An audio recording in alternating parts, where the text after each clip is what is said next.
All right. So Jackie is the staff attorney at the Center for Agricultural and Shale Law at Penn State University.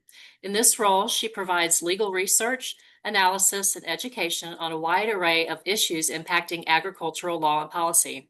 Her primary areas of focus include liability, agritourism regulation, seed law, pesticide use, and compliance in rural economic development. I had the opportunity to watch Jackie give a presentation back in May on ADA compliance. And I know it's a question that comes up a lot with our operators. So I was thrilled that she was willing to do a webinar for us. So, Jackie, I'll turn it over to you. Wonderful. Thank you so much. All right, so I've got my screen share going. So if any issues seeing that, please let me know. But You are good. otherwise, good. Okay, I'm just gonna go ahead and dive in. So like Sarah already mentioned, my name is Jackie Schweichler. I'm really excited to be here. Looking forward to spending some time with you. Uh, I really like this topic, and I initially prepared this presentation and did this research with the view that I'm speaking to agritourism operators and agricultural attorneys. So we're going to cover a lot of legal definitions, but I've also included some real-world examples that I hope will be helpful to agricultural producers. One other thing I want to mention is that my focus today is going to be on ADA compliance for agritourism operators relating to their guests. So this is not a farm employment webinar. So this is specifically on how to treat agritourism guests on a farm. So again, this is not about employment. This is not labor law. That's an entirely different presentation. I have a couple notes on it at the very end to get you started in that path, but my focus is just for agritourism operators, business guests. So making that very clear. And I think this will probably be most helpful to people who are, starting a business, or who are trying to improve, or who've gotten some comments, like this isn't ADA compliant and you're wondering how to get started. Um, and the last thing I want to mention, just sort of covering my bases here, this is not going to be legal advice. I'm hoping to give some direction and understanding on how to get started and where to look for more information, but I'm not giving anyone legal advice today. That isn't what's happening here. Okay, so the slides I've given to Sarah, and if you want a copy, please feel free to email me. Be happy to send you a PDF version of the slides. And if you have them or you've seen them, there don't be intimidated. There are many slides in this presentation. I think it's like 90, but it's not as overwhelming as it looks. I'll go through them pretty fast, but I like to cite my sources. So if there's a few slides that are especially pertinent to you or that you think will be very helpful, rather than, having 5 slides with no information, I figure let's have 100 slides and you can find the ones that are helpful to you and then click on those links and go to that information. Um, so yeah, we'll cover a lot of topics and somewhat quickly. So first we'll talk about the ADA in general and then discuss service animals on the farm, physical barriers, communication, and digital accessibility. And like I said, we'll very briefly talk about farm employment just to get you started on that whole path. And then we'll talk about tax benefits just a little bit at the end as well. So, as most of us already know, ADA is the abbreviation for the Americans with Disabilities Act. I'll probably just say ADA for the rest of this hour. So, what is the ADA?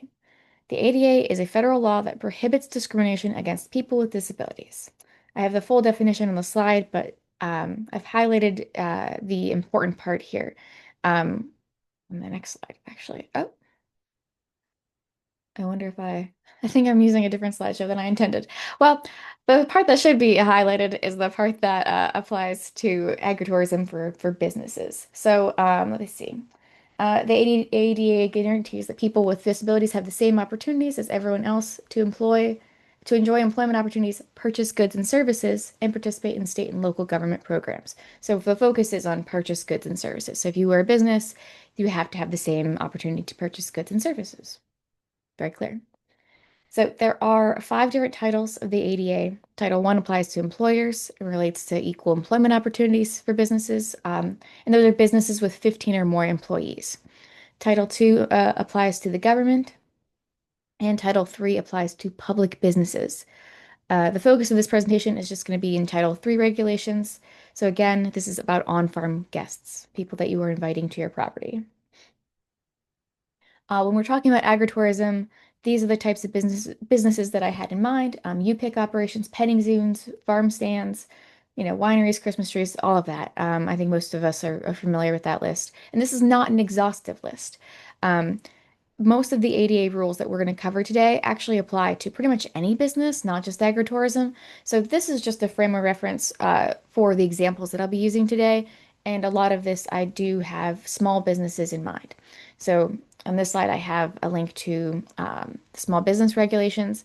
So most of the requirements are going to be the same or similar, but there might be some small differences in expectations for small businesses versus large businesses. So just keeping in mind, I'm talking usually about small businesses for context here. All right, before we get into the details, I want to emphasize Title III's bottom line. Businesses must provide people with disabilities an equal opportunity to access the goods or services that they offer. If you remember nothing else from today, just have this in your head and it'll help you answer most of your questions. Okay, so who does the ADA protect? The ADA protects people with disabilities. There are three different types of disabilities. A person with a physical or mental impairment that substantially limits one or more life activities. Um, that's probably the main definition that most of us will focus on when we're thinking about this. The ADA also protects people who have a history of a disability. The primary example that they give is cancer in remission. And then lastly, the ADA protects people who are perceived by others as having an impairment. The example that the ADA provides is someone with, major scarring from a serious injury or something like that. And then the last note on this slide is just about ADA coverage. The ADA applies automatically. There's no need to sign up or register. You don't have to have like an ADA card. This protects anyone who has a disability automatically. Okay, so to wrap up our introduction, I have this slide with a list of disabilities that are covered by the ADA. This is not an exhaustive list, of course. There's many, many more disabilities that are not covered on this slide. But I think that this slide can be used as a helpful starting point for anyone planning out a new business.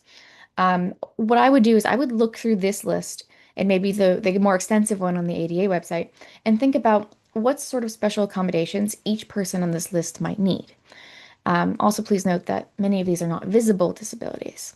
And the idea here is to understand, as a business owner, we have an obligation to our guests, our customers, right? And so if you have a customer with cancer, what sort of accommodation might that person need? Probably not much, but maybe they might be tired and they might need a place to sit or rest while they're shopping. And if they come up to you and say like, I, can't stand for it any longer, like you grab a chair, you give them a chair, done, your work here is over. Good job. What about someone with diabetes? Maybe they might have a sugar spike of some sort where they need, or whatever it is, their insulin, the whole thing they might need sugar. Okay. It might be a situation where they're going to pass out if they don't get some apple juice or something. And, they would need to pay for the apple juice, but your job to run and grab that for them and make sure that they have it before they pass out on your floor.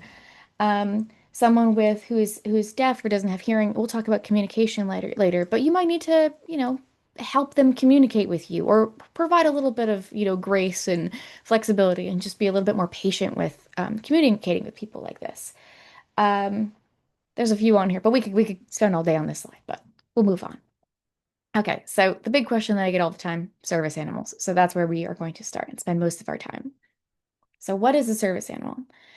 Service animal, they are defined as dogs that are individually trained to work or perform tasks for people with disabilities. Um, the work or task that a dog has been trained to provide must be directly related to the person's disability.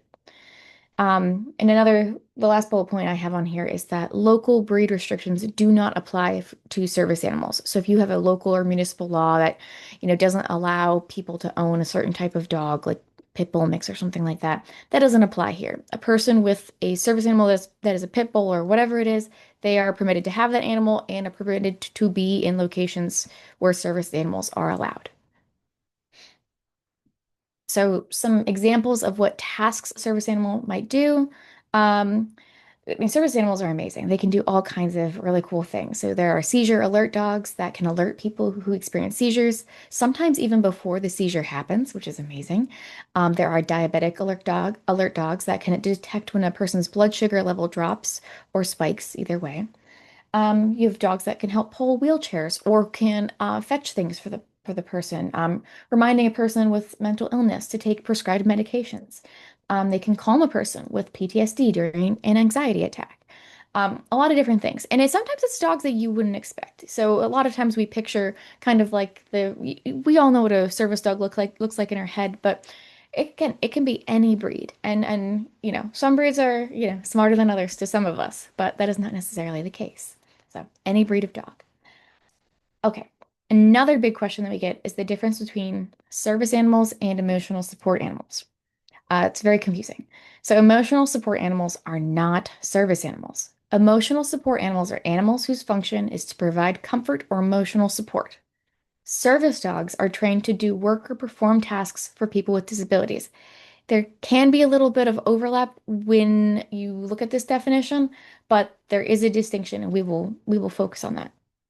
And also, you should note that this is the federal definition. So the ADA does allow state and local law to define service animals more broadly, hence some of the confusion, I imagine. Jackie, Yeah, just one question, because you mentioned dogs. Can service animals be something else, like a service pony? yes, and I will get to that exception in just a couple of Okay, slides. Yeah, thank you. no, that exactly.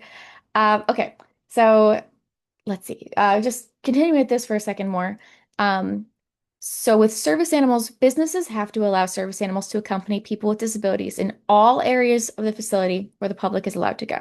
That's direct language from the ADA.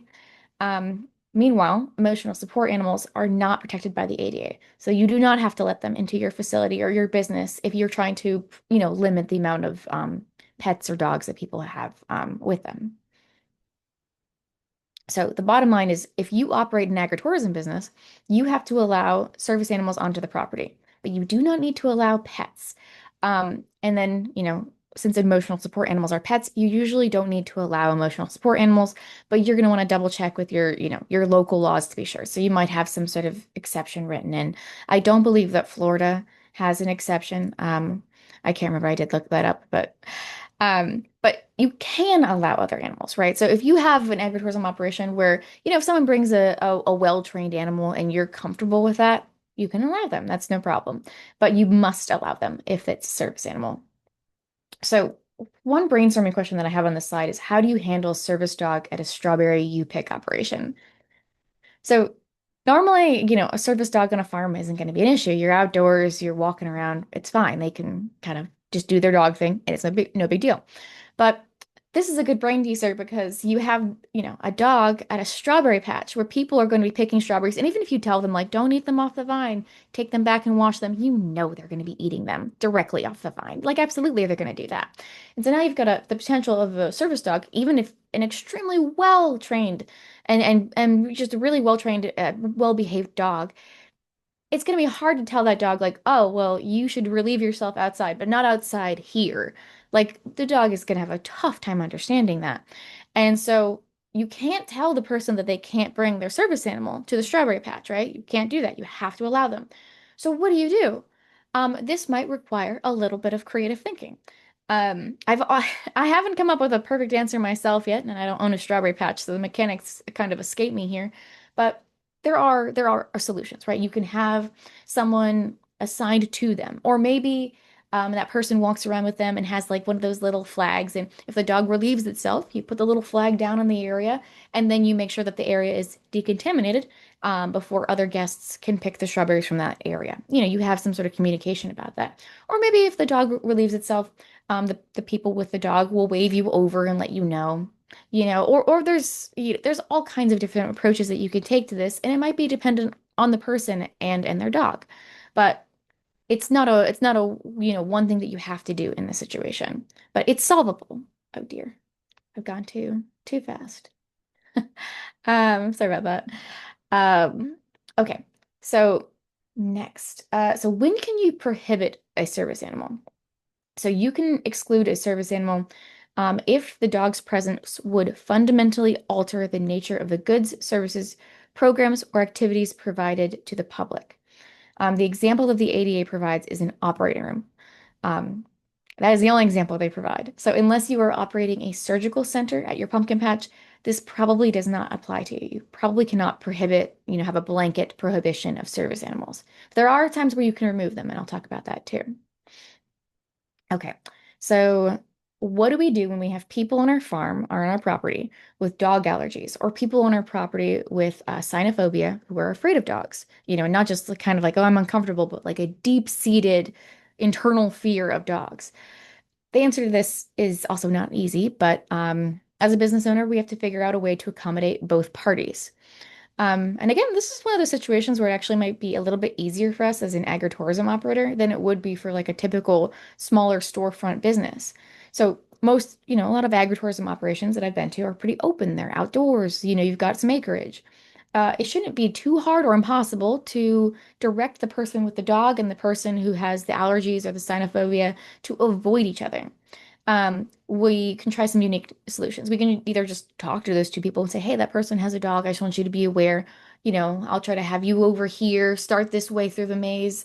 And maybe they'll, instead of going through the corn maze right now, we'll have them do the wagon ride first. And then, you guys can switch areas. I don't know.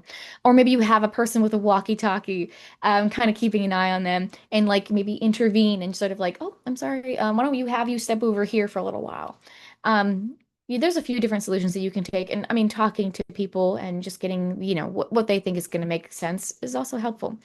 And it's going to depend a little bit on the setup of your operation too. But the bottom line is that we're responsible for maintaining the safety and well-being of all of our guests. So you might have to try something creative in situations like this. Quick note on this slide for anyone who might offer food on the farm. If someone says that they are concerned about allowing dogs into food service areas because they were warned at some point that they can't have pets in food service areas, the ADA specifically allows service animals to be in food establishments, even if there's a state or local health code that prohibits animals. So you are allowed dogs in service food service areas. Okay. When it comes to charges and fees, just remember that service animals are not pets. So, for example, if your business usually allows people to bring pets, but they charge a $10 fee for people to bring their pet, you cannot charge a $10 fee to someone who has a service animal. Their service animal is not a pet. Think of service animals as a disability device. So you're not going to charge someone if they bring their cane with them or their walker or their wheelchair. That would make no sense. So you can't charge them if they're going to bring their service animal.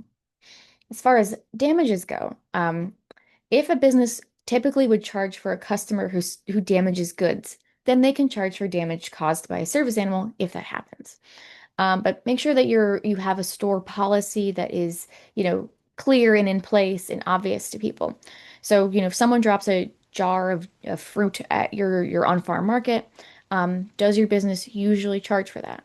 Do you have a sign that says you break it, you buy it, or a policy on your website, or is there a sign somewhere that it makes it clear, like if you break something or damage something, you have to pay for it?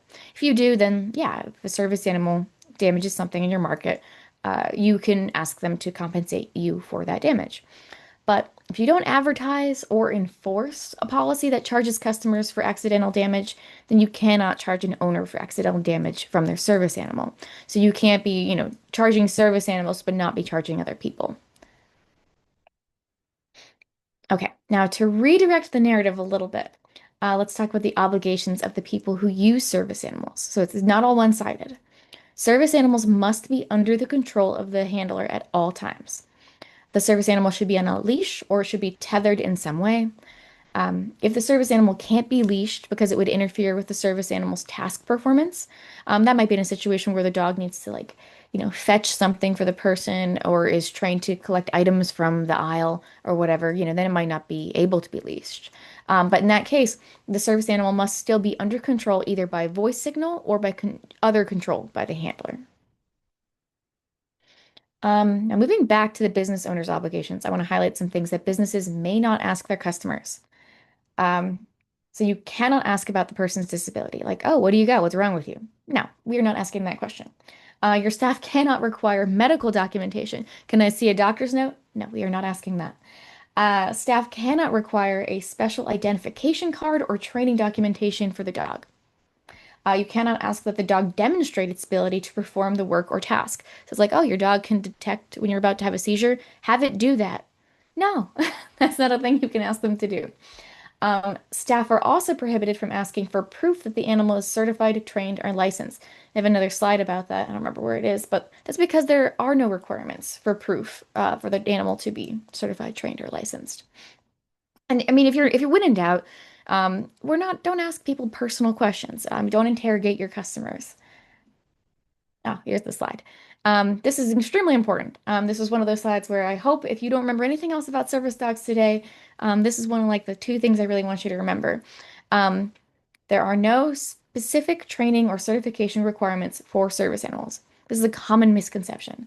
Most service animals have extensive, very expensive, specialized training that they complete in order to do all the special tasks that they do.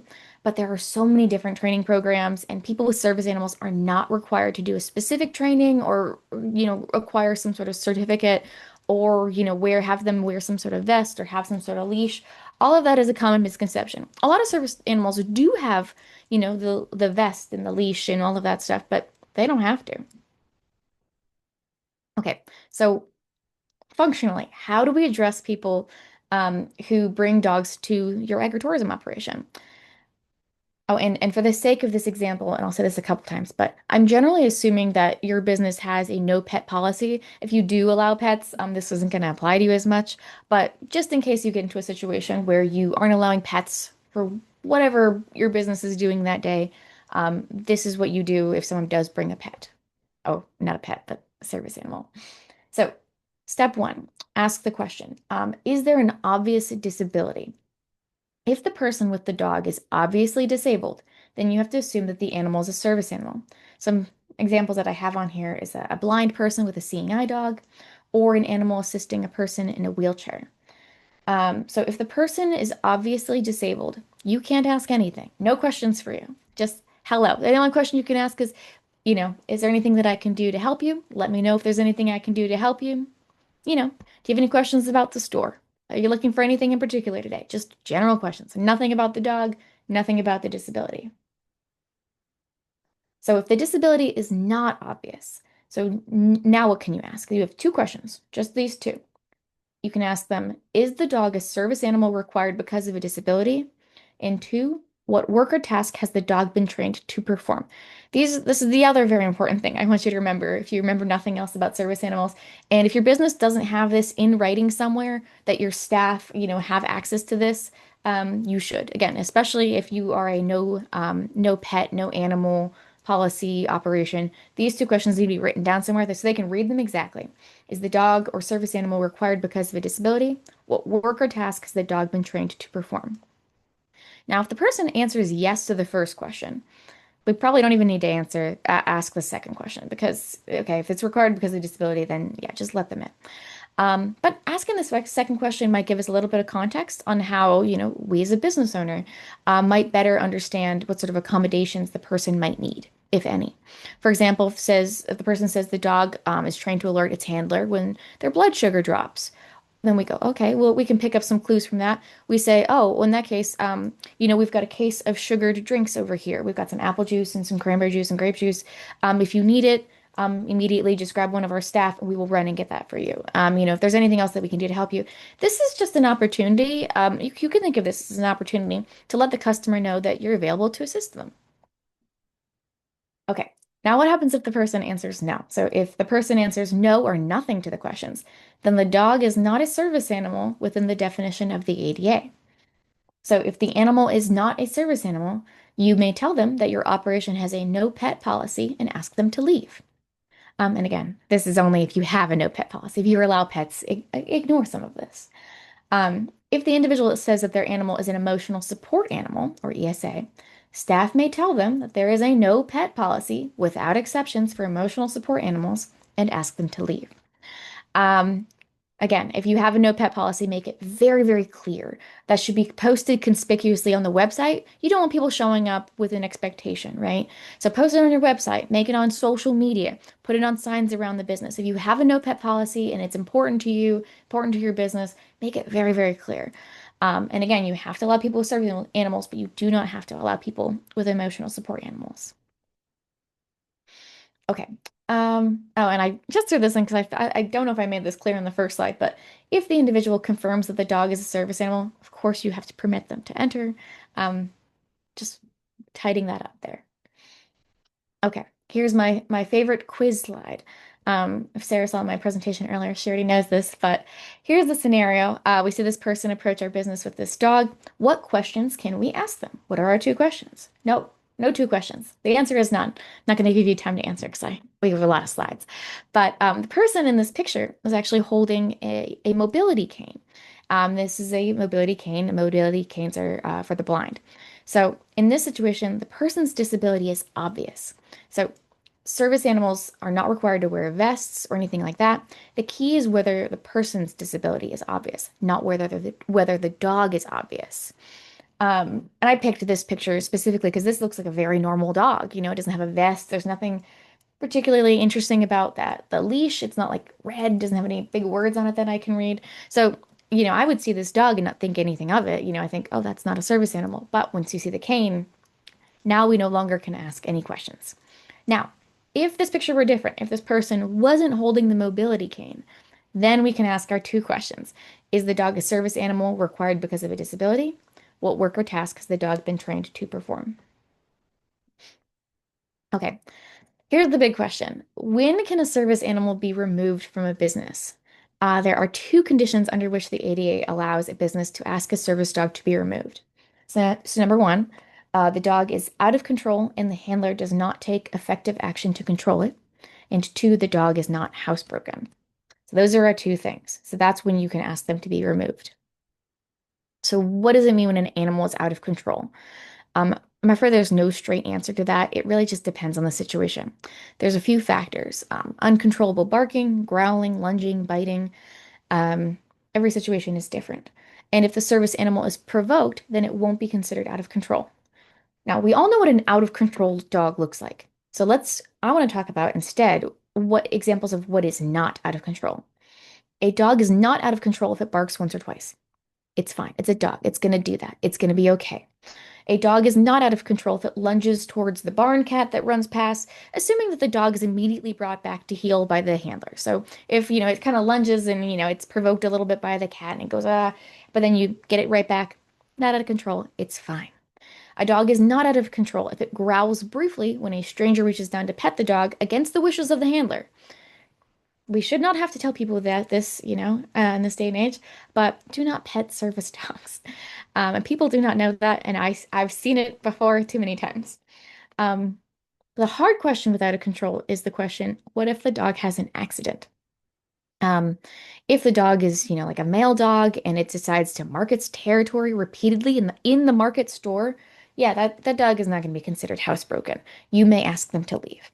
Um, but what if it's just one singular accident? Maybe it's a younger dog, or maybe it's nervous. Maybe there's a ton of people around, and this is one of the first times that this dog is out in public and it has one accident.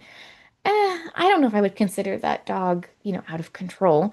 Um, we don't have a hard rule on this, so this is one of those situational calls where you're just going to have to make a judgment call. It is important to note, though, that the handler is responsible for cleaning up after their dog, so you don't have to clean up after the accident, and that is their responsibility. Okay. Now, if it's clear that the service animal is out of control, staff can ask the person to remove the animal from the farm. If the business does this, they have to also allow the person to come back to the property without the service animal. So if the person can't leave their service animal, but they still want to make a purchase, you have to accommodate them. You have to help facilitate that transaction. So, for example, let's say that the dog is out of control, whether it's, maybe it's provoked or whatever, but it's still just too much out of control. So they agree to take their service animal back to their vehicle, but they still want to buy some apples from the store. But they can't navigate the path without their service animal, or they're afraid to be without it in case, maybe it's a seizure alert dog or something, and they just want that animal with them. You need to accommodate them. Go to the store, grab the apples that they were interested in, and bring them to them in the car, or whatever accommodation that you need to do to make sure that they can still get what they're looking for. Okay. Finally getting to your horse question. For some reason, I thought this slide was earlier than it was, so I'm sorry for the delay. But miniature horses, we're going to talk about the reasonable modifications for miniature horse requirements. So, what about them? The ADA includes miniature horses as a reasonable modification. I've got the whole thing over here, but all you really need to know is reasonable modification. Um, Miniature horses are not the same as service dogs and they don't receive the same level of deference, but if they can be accommodated with a reasonable modification, then a business must permit them. Um, if they can be accommodated for the most part, all the rules pertaining to service dogs will apply. For example, in the same way that you can't charge a guest for bringing their service dog to your farm, you can't charge a guest for bringing their miniature horse. On this slide, I have some factors that can be considered whether or not you can permit a miniature horse onto your property.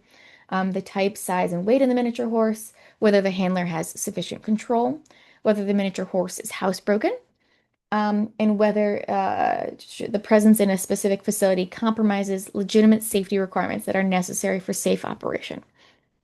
So those are the things you can think about. One important thing that I point out with this particular context is that the setting we're considering is a farm. I mean, in some places, there's going to be some issues accommodating certain, ambulatory support vehicles. It might be hard for you to get wheelchairs in certain areas of the farm.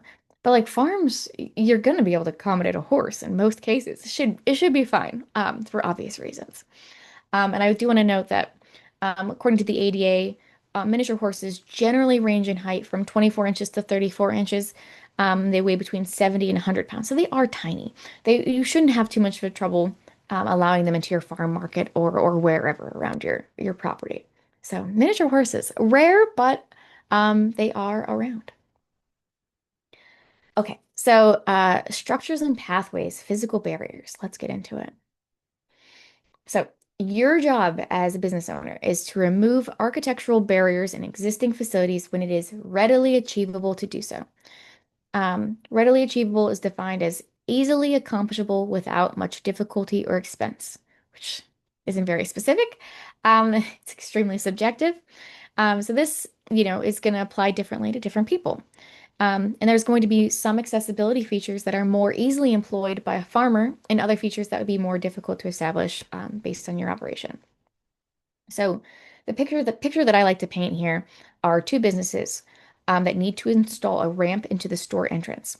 One is our business, our farm, and the other is a bookstore in a small city.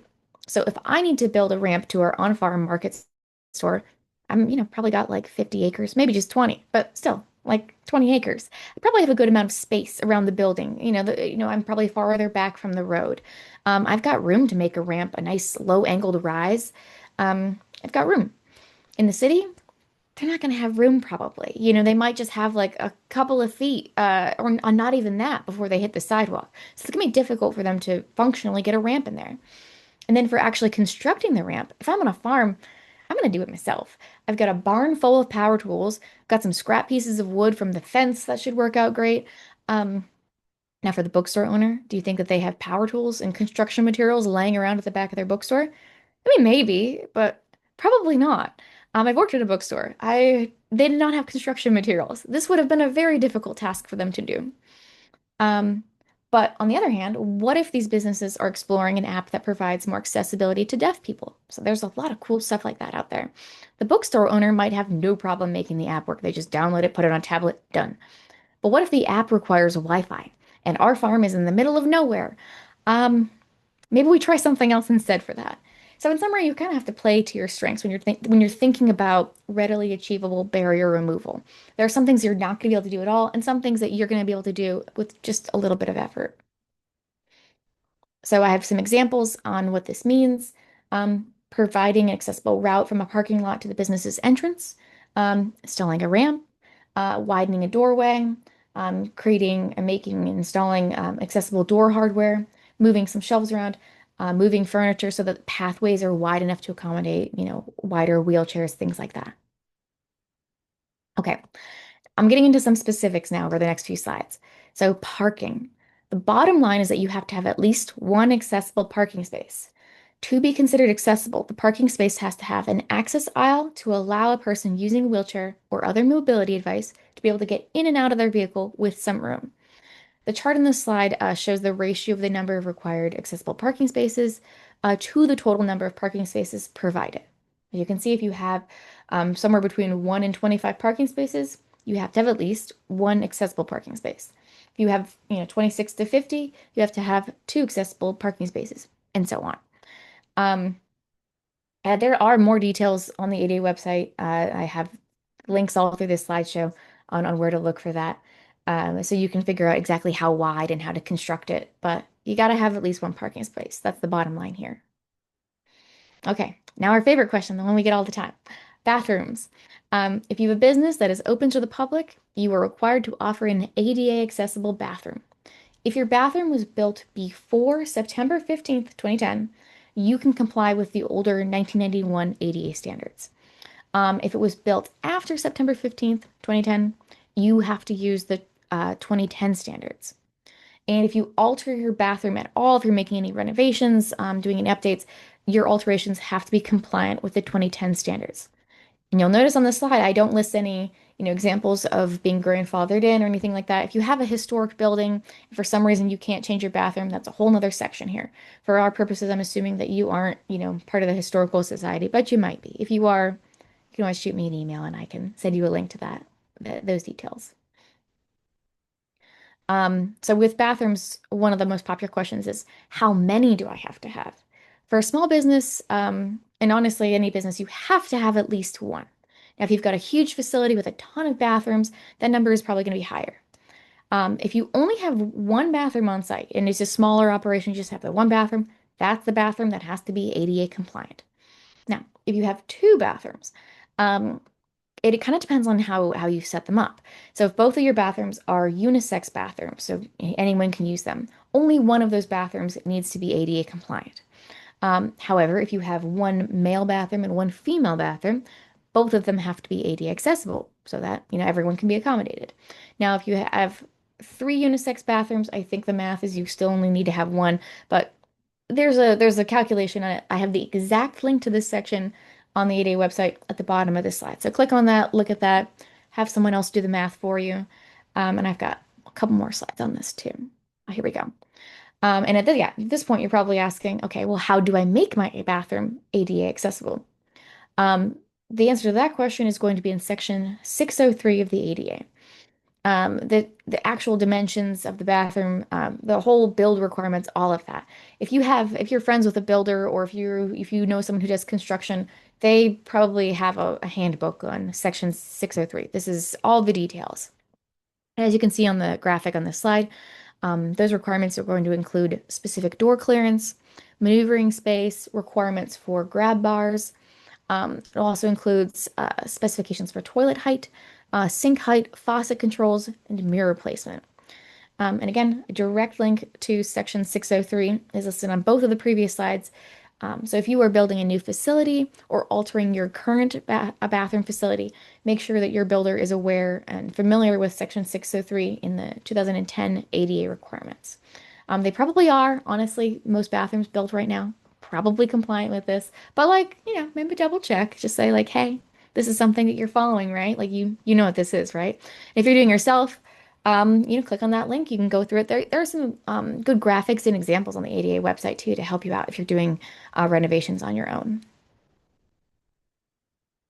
Okay, portable bathrooms. I just have the one slide on this, but this is a popular question as well. If you use portable toilets, you have to have at least one of those bathrooms be ADA accessible.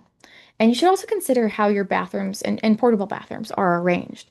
So if you have multiple groups of portable bathrooms around your property, at least one bathroom in each cluster has to be ADA accessible. So if you've got a huge field and maybe 100 acres and you've got a group of toilets over here, a group of portable toilets over here, at least one stall, at least one bathroom in each cluster, they refer to them as clusters in the ADA, has to have an ADA accessible bathroom. Okay, on the next few slides, I have some real world examples that I thought were really helpful. This slide shows the Leffel Roots apple orchard. This family was very cool. They constructed a 1,000 square foot raised platform around these dwarf apple trees. So you can access this platform by ramp, and it allows people in wheelchairs to pick apples for themselves very easily. Um, and anyone with any kind of bending issue or reaching issue, it's very, very cool. Um, I will note, I would not consider this personally a readily achievable barrier removal. In my opinion, this family has gone above and beyond to create a very special and really cool accommodation. But this isn't, necessary. You don't have to do this. You have to do some things, but you don't have to necessarily do this. Okay, and then this example, it's a little bit of an advertisement, this article, so I have to note that I'm not personally familiar with this company, not recommending them, but this article is one of the most practical, helpful things that I have seen for our purposes. This company joined a landscaper in redoing this woman's backyard to make it more wheelchair accessible. I really like this resource because they provide specific, detailed notes on not only how to create a gravel path, but also how to select the gravel that you want for your project. Very detailed, like this type of gravel or this type of gravel. Wonderful, very helpful. So if your operation has some uneven ground and you want to create some sort of accessibility pathway and you've no idea how to get started, this is a great link. They give you some helpful information, and there's a YouTube video in the article too. So that's really nice. And another thing I like about this article is the picture.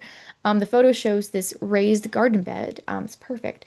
The woman in the article, she's an avid gardener, and with these raised garden beds, she's able to tend to her plants and access her produce. This is a wonderful accessibility feature. So if you have the ability to make, if you have a strawberry you pick operation and you have the ability to make some raised garden beds for guests who have trouble, bending down with knee issues or hip issues, or, people in wheelchairs, this is a wonderful feature and a really great idea. Okay. And again, it's all about that readily achievable. If you can make a path, make a path. If you can make a raised garden bed, make a raised garden bed. On this slide, I have another real farm example from Bandy's Pumpkin Patch. So this is a screenshot from their website showing a very long access ramp that leads to a wooden platform that can be used by a person using a wheelchair in order to access their hayride. And this slide is also from Bandy's Pumpkin Patch, their website. This photo shows a poster on a tree that's marked sensory area, which is an excellent accessibility feature, especially for people with autism or noise sensitivities. And then when we're talking about readily achievable barrier removal, this is such a great example of a low-cost accommodation. They just set aside an area. Like they didn't have to do a ton of work. They didn't have to construct anything, just like if you need, a little sensory awareness area, go here. That's it. Amazing. What a wonderful example of how to do this. And another thing I want to point out about Bandy's Pumpkin Patch is that their accessibility features are highlighted on their website. You saw the previous slide. It's bright orange, exclamation marks everywhere, accessible hay rides. They do a really good job marketing these features. And by highlighting these benefits, they can bring in more people because people see this and they go, oh, wow, they're going to be able to accommodate, my child with special needs or my grandma with special, who's in a wheelchair, whatever it is. And that's a great thing. Okay, communication, auditory and visual communication. So we already know that we have to accommodate people who are deaf and or blind. What may surprise people is that as a business owner, you're also responsible for providing a sign language, oral interpreter, or video remote interpreting service if necessary. So if you would experience significant financial burdens from providing that, you have to still provide an effective alternative. Before we start hiring interpreters, a couple important things. First, most people with these type of disabilities travel with a friend or family member who can provide interpretation for them. So this situation really doesn't come up very often. The best example that I heard is for deaf parents whose children interpret for them. So imagine that you've got a parent who's called into the school for a parent-teacher conference because the child is misbehaving. Do you really think that child is going to be a good, honest interpreter in that situation? Probably not. Another good example is if a deaf parent needs to speak to a doctor about sensitive or very serious medical issues. It'd be very inappropriate for them to ask their, 8-year-old child to interpret for them in that situation. In either of these cases, the person with the hearing disability can ask the school or the business to provide an interpreter.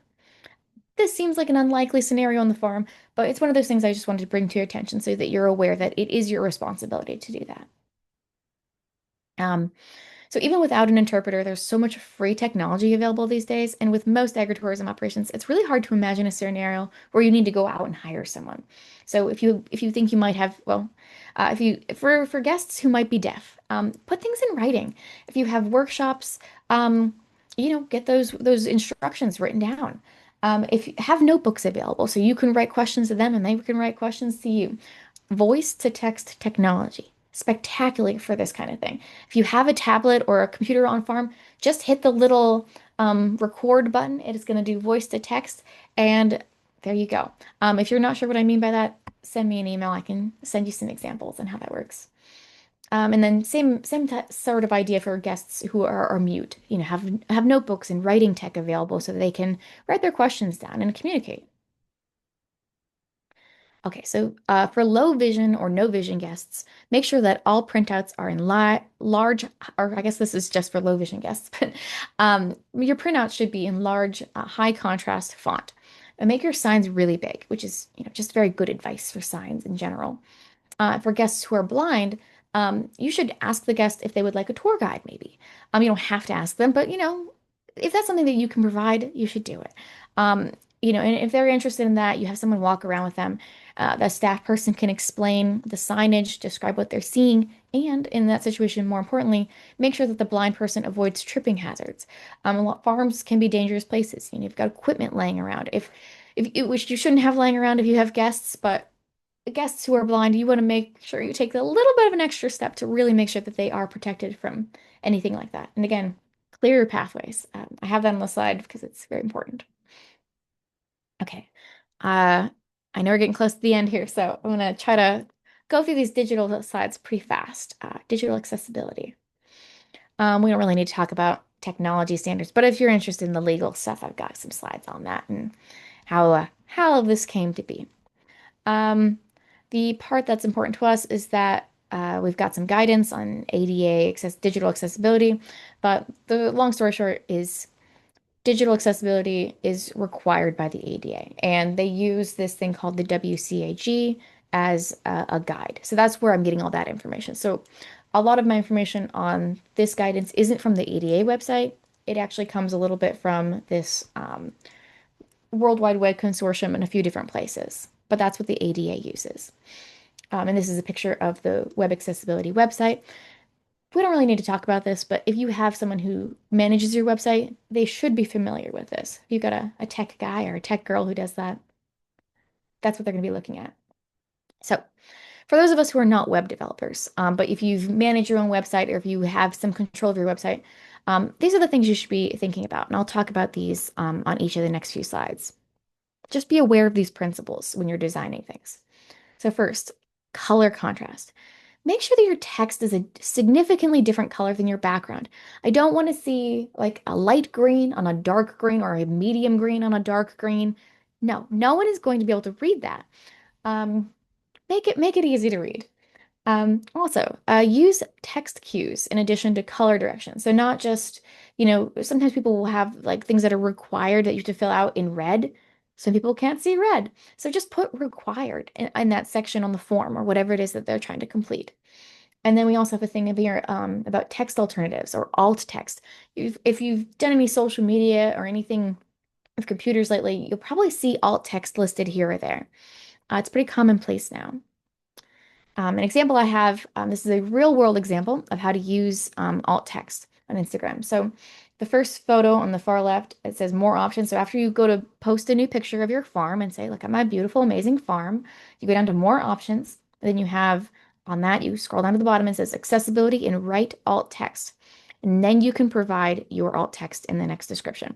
Now, the reason to do this, because you don't have to. There are usually on most sites, and including Instagram and a lot of Microsoft features, they'll have an AI alt text that's automatically added for you.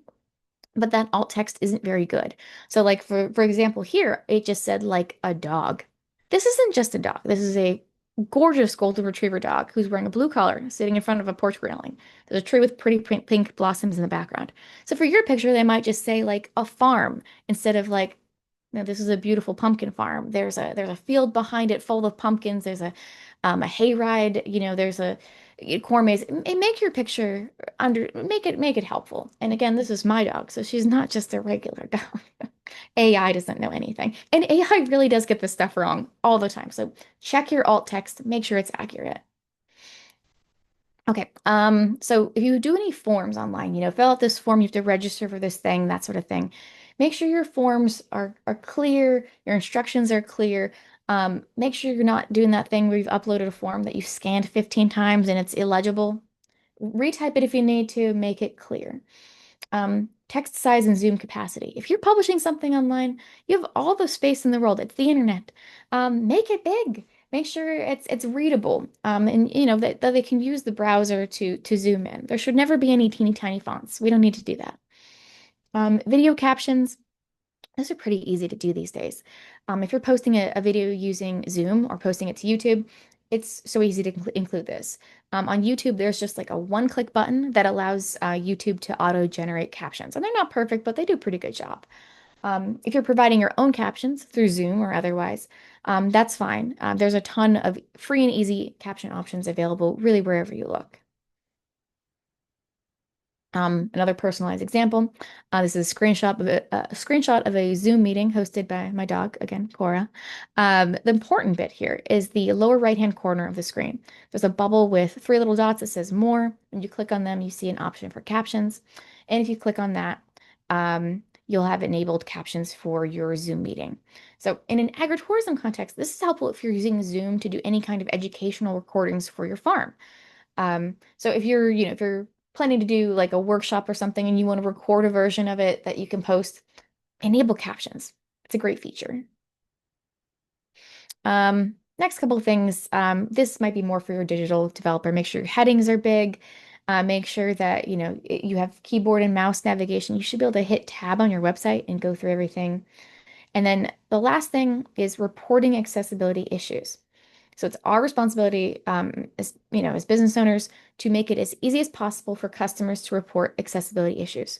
So there should be a plain statement somewhere on your website, but also at your farm and at your market, where we invite people to call, email, submit a form, whatever it is, just to let us know that they have an accessibility request.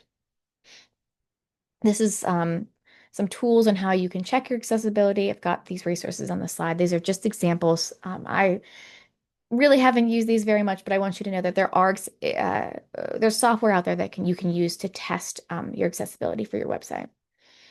So I'm going to just go through these last couple of slides here, and then I will wrap it up and give you a couple minutes for questions. So farm employment. So Title I of the ADA applies to employers with 15 or more employees. This requires employers to provide people with disabilities an equal opportunity to benefit from the employment-related opportunities available to others. It's extremely broad. It doesn't just include recruitment, hiring, and pay, but it also includes social activities. I have a link to more information at the bottom of this slide. And if you have any questions, please feel free to shoot me an email, and I can direct you to more resources. Accessibility and employment is a huge topic, and you could talk about that for another hours and hours. There are some tax benefits. This stuff does get expensive and you should get a tax benefit from it. So there is the disabled access credit, which is IRS Section 44. And I'm really not going to talk about these because I really want to get to the end here. But if you question these, I can go back to the slides. So there's disabled access credit that you can access. There's a barrier removal deduction that you can access.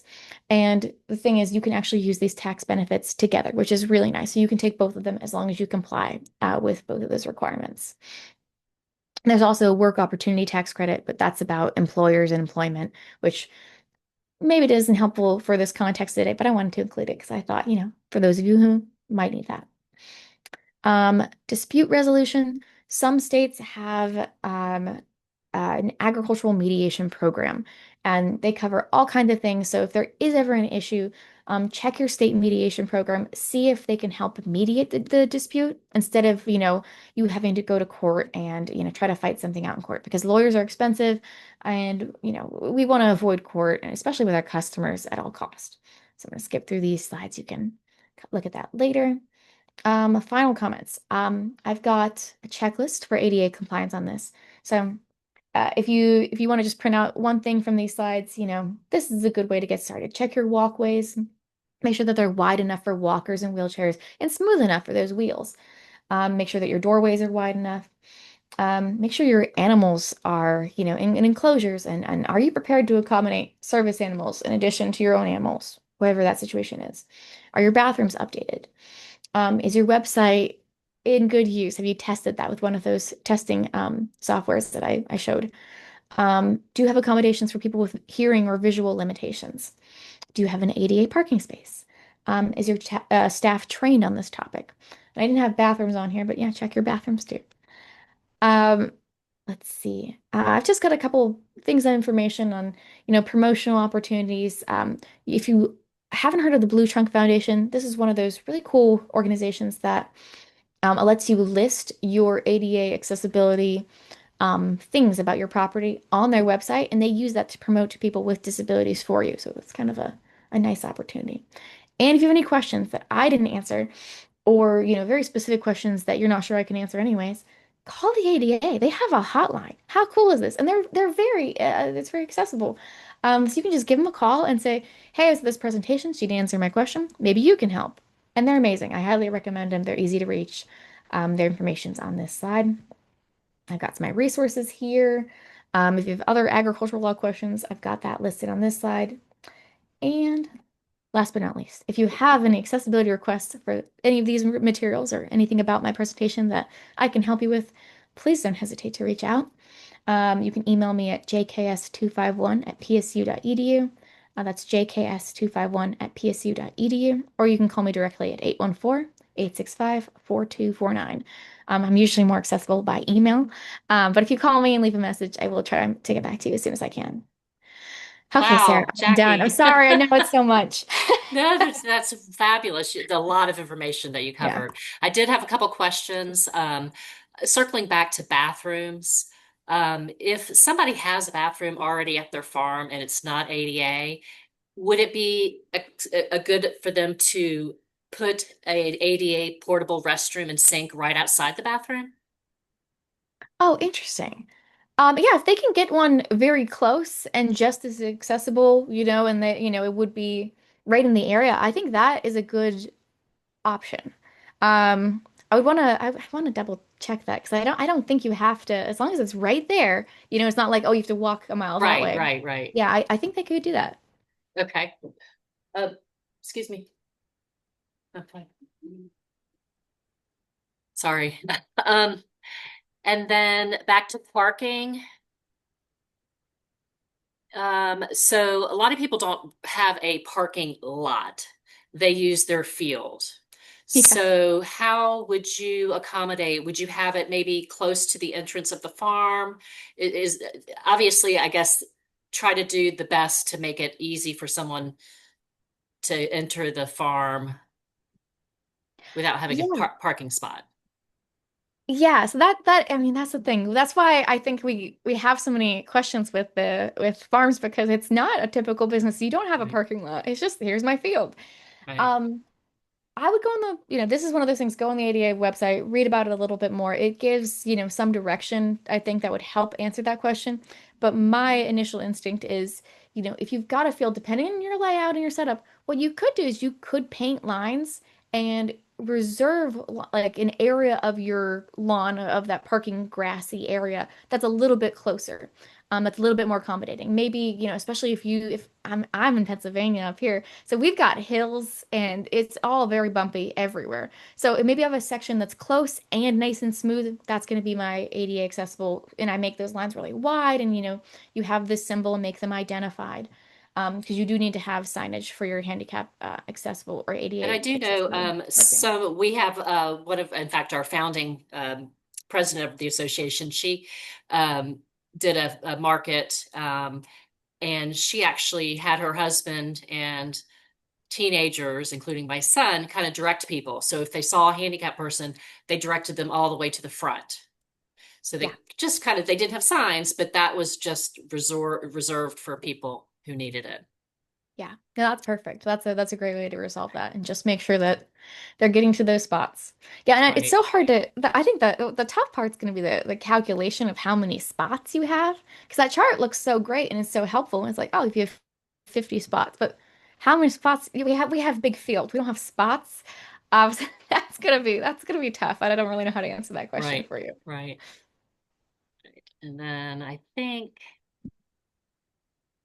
that pretty much answered the parking, open grass field. Do we need to put signage? We've kind of addressed that. One of our members is having their first event and they've just done porta potties. So you're saying they need to add at least one ADA porta potty. Yes. Okay. Yes, that's correct. And in each cluster. So if you've got all your porta potties Okay. in one spot, you've got like two or three of them. Just one in that cluster Okay. is plenty. Um, Okay. yeah. And what are your recommendations for setting expectations for people with mobility issues coming to the farm? And you kind of addressed this a little bit. Farms have uneven ground. No, there aren't railings necessarily. So is that something maybe you put on social media and your website? Um, how do you address that? Well, yeah, I think, kind of describing what you have on your property and putting up pictures is always a good, always a good action, making people aware. But you are required to make those paths accessible. So if you've got a backyard like we have where it's just, and you're not getting a wheelchair through there, you're gonna have to make it accessible. And that's not just about, getting a wheelchair or a walker through there, but it's also about, you don't want the liability from one of your even any guests, tripping and falling over that hazard. So if you're looking at your field where people are walking and there's no smooth path at all, you might want to consider making one. And you probably should. It might be not because obviously it's not going to be something that you can do today in a minute. So in the meantime, yes, put up Well, if you pictures, if let you have people know. 10 acres of blueberries, maybe have one little Oh, section, right? Because yes. some of our farms have fields Oh, of I see. blueberries and yeah, you Yeah, pick flowers. Yeah. Yes, I thought for a second I was picturing, the path from like the parking lot to the farm, but you're right. Oh, Once you okay. get to Yes, the farm, absolutely. Yeah. you don't have to pave your Okay. farm. That doesn't make any sense. Please don't pave your farm. You're right. If you have many sections of blueberries, make at least one section accessible, right? Try to do something so that they can get to the blueberries. But again, I know it's not something you can do in a second, in a day. It's going to take you time to prepare that. So, in the meantime, do whatever you can. Again, every situation is going to be so different. And does ADA require signage for parking? Yes. So if you have, and don't quote me on the numbers here, but I think if it's fewer than four parking spots, I think you don't have to have signage for your ADA accessible spot. But if it's more than that, if you've got like a field, like you said, you're describing with a lot of spaces, then yes, you need to have some signage. Okay. And I think that's all the questions. Just wanted to let everyone know that I will share both the recording and Jackie's slides with everyone because there's a So lot of many. information. Very important, and we appreciate your time.